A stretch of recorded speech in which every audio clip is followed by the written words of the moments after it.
Hello दोस्तों, स्वागत है आपका हमारे यूट्यूब चैनल ओनली स्टडी ज्ञान में। आज हम 12th क्लास इकोनॉमिक्स का 5 चैप्टर सरकारी बजट एवं अर्थव्यवस्था को पढ़ने वाले हैं। तो इसमें हम लोग देखते हैं बजट क्या है। तो जो बजट होता है वह आगामी वित्तीय वर्ष के लिए जो होता है वह सरकार की अनुमानित व्ययों एवं अनुमानित प्राप्तियों का वार्षिक वित्तीय विवरण होता है।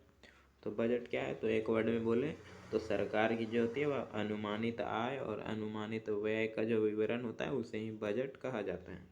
बजट का उद्देश्य की बात करें हम लोग तो देख सकते हैं, पहला क्या है, संसाधनों का पुनः आवंटन। दूसरा आय व धन का पुनर्वितरण। तीसरा आर्थिक स्थिरता। चौथा सार्वजनिक उद्यमों का प्रबंधन।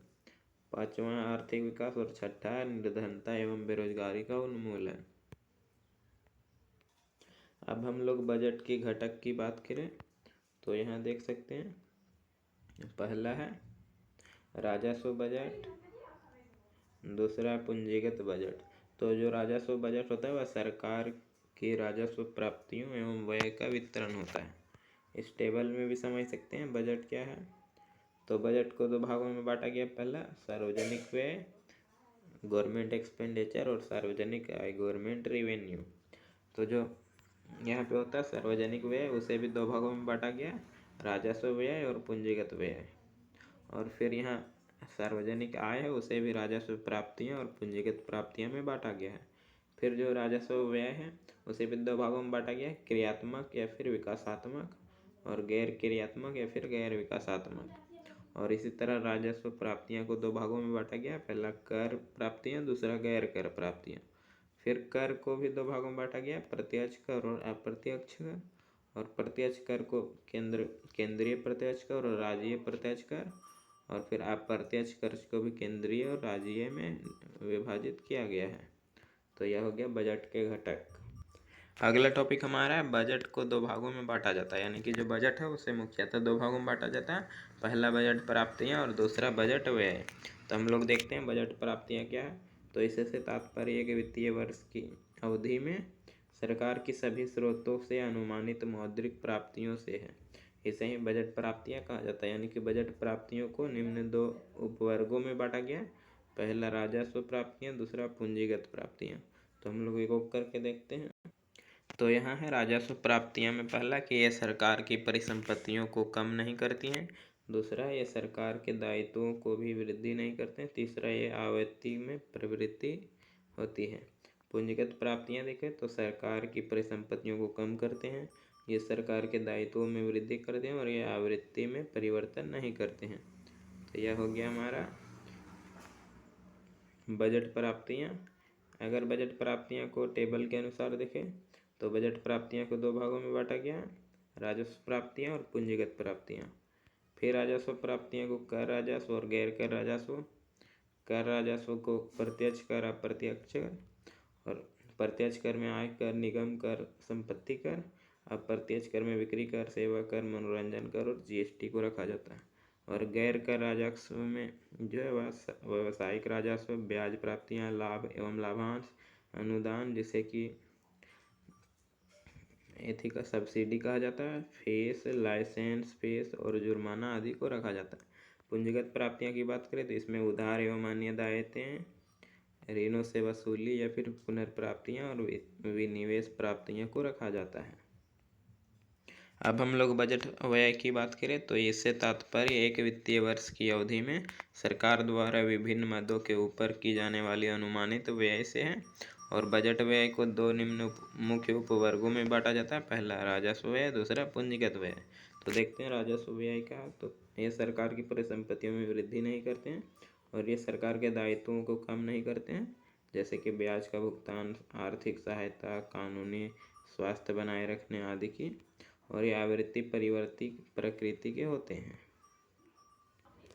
दूसरा हम लोग देखें पूंजीगत व्यय, तो ये सरकार की परिसंपत्तियों में वृद्धि करते हैं और सरकार के दायित्वों में कमी करते हैं, जैसे कि विद्यालयों में भवनों का निर्माण, पुराने ऋण का भुगतान, वित्तीय परिसंपत्तियों का क्रय इत्यादि। और ये आवृत्ति परिवर्ती के नहीं होते हैं। अगला टॉपिक हमारा है बजट, यानी कि हम विस्तार से देखते हैं बजट का उद्भव किस टाइप से हुआ है। तो बजट जो है वह सरकार के राजस्व नीति का एक व्यवहारिक रूप है जो प्रांत से शब्द बजटी से बना हुआ जो है। यह बजट वह बजटी शब्द से यह उद्भव हुआ जिसका अर्थ होता है चमड़े का एक छोटा सा थैला। फ्रांस में इस शब्द का प्रयोग 1803 ईस्वी में हुआ था, जहाँ पे बजट का सामान्य अर्थ है वार्षिक वित्तीय विवरण से लगाया गया था। अनुच्छेद 112 में जो केंद्र सरकार के लिए और अनुच्छेद 102 में राज्य सरकार के लिए बजट की व्याख्या की गई है। और जो बजट होता है वह सरकार की आय एवं व्यय का विवरण प्रपत्र होता है। जब वित्त मंत्री द्वारा संसद में अपने प्रस्ताव को रखा गया तो उसे बजट खोलना कहा गया।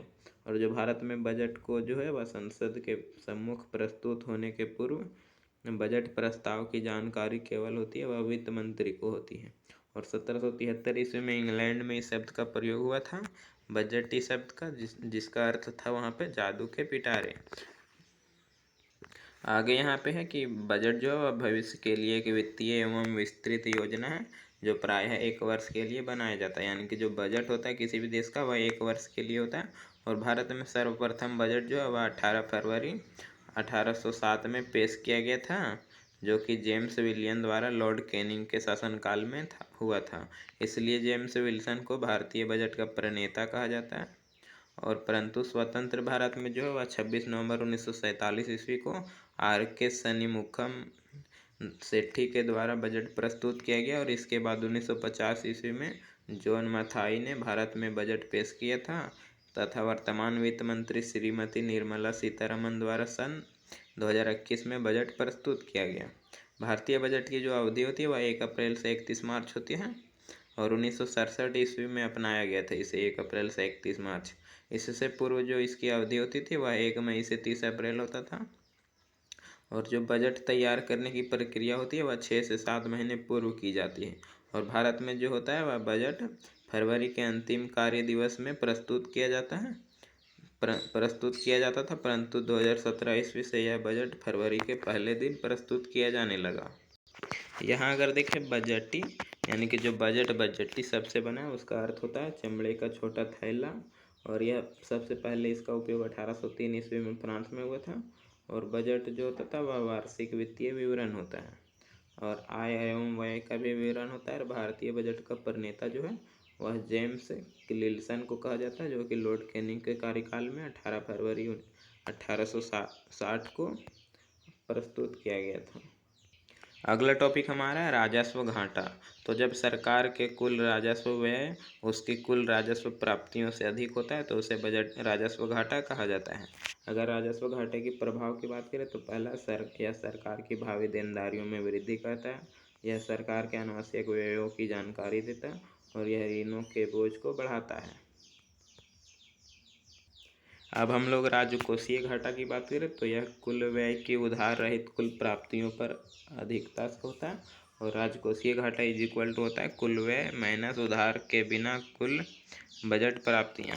और इसकी अगर घाटे की प्रभाव की बात करें तो होता है यह मुद्रास्फीति को बढ़ाता है और देश में ऋण जो है वह जाल में फंस जाता है ऋण में। और यह देश के भावी विकास तथा प्रगति को कम कर देता है। अगला टॉपिक हमारा प्राथमिक घाटा। तो राजकोषीय घाटे से ब्याज अदायगी को घटाने से प्राथमिक घाटा का पता चलता है। यानी कि प्राथमिक घाटा निकालना में तो राजकोषीय घाटा में ब्याज की अदायगी को घटाना पड़ेगा। अगर प्राथमिक घाटे की प्रभाव की बात करें तो इससे पता चलता है कि भूतपूर्व जो नीतियों का भावी पीढ़ी पर किस प्रकार प्रभाव पड़ेगा। और शून्य या फिर प्राथमिक घाटे से अभिप्राय किसी की सरकार पुराने ऋणों को ब्याज चुकाने के लिए उधार लेने को मजबूर होती है।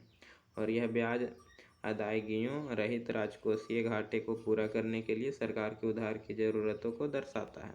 तो इस तरह यह टॉपिक हमारा समाप्त हो